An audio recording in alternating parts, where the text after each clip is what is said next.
Okay, gonna do a quick walk around in my homemade wood furnace. Took a old air compressor.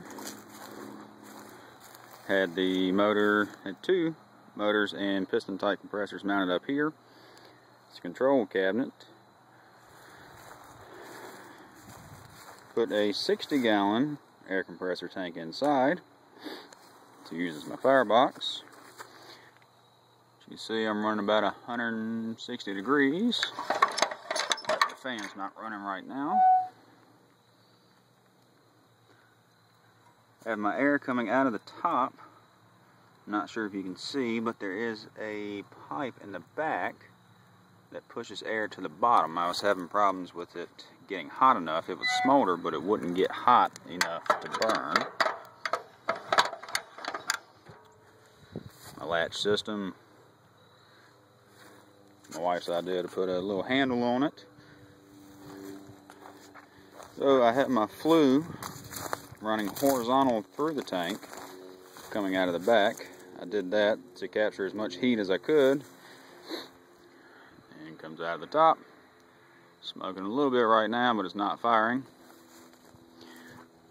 All my piping right now is temporary until I can get the funds to get it in the ground. About 112 feet from the foundation over there. The most expensive thing I did on this was buy that pipe. That's 5 wrap, 4 1-inch pipes. My intentions are to run it upstairs because I have 2 split systems and put another coil in the furnace. Don't know if you heard it, but my fan just kicked on. These lights right here, the left one, the blue one, tells me when the fan is on. The green one tells me that the pump's running. Right now I have the pump running all the time. And what I did the lights for, so I could stand in the house and see what's going on with this. The green light's out, I know I have a problem. If the blue light never goes out, I know I have a problem.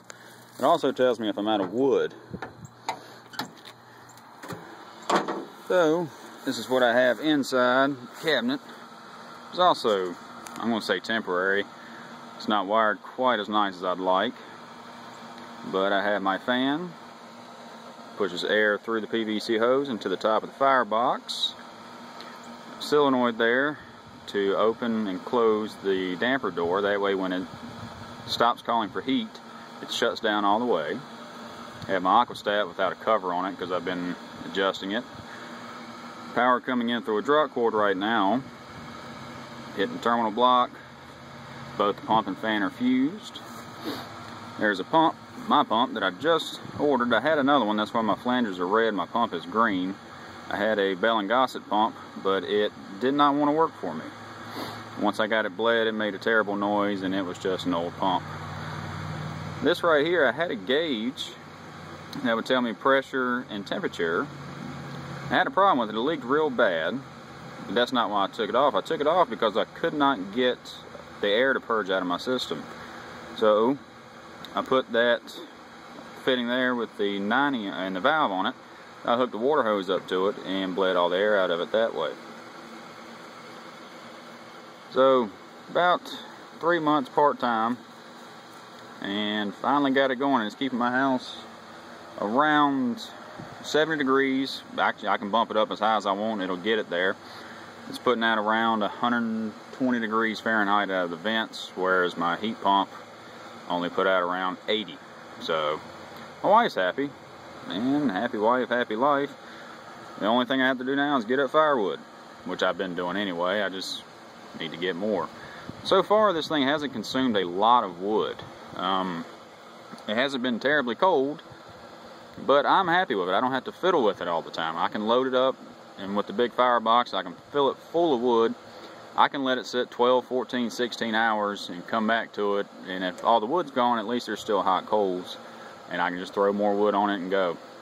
I like it too that all this is away from the house.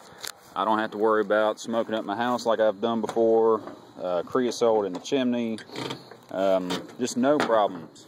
So, all in all, I'm happy with it. I insulated it. That was another huge cost, but well worth it because my water right now is 170 degrees, and that's ambient temperature right there.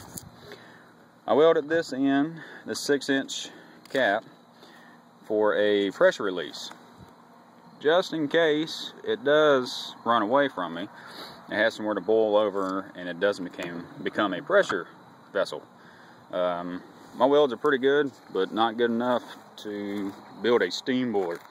So, that should leave plenty of space for it to vent off.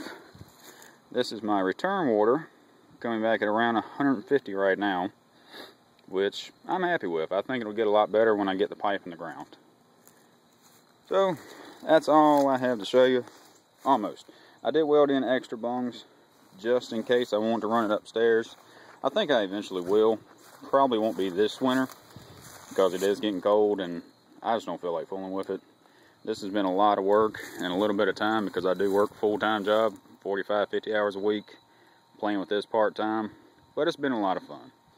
Hope you enjoyed.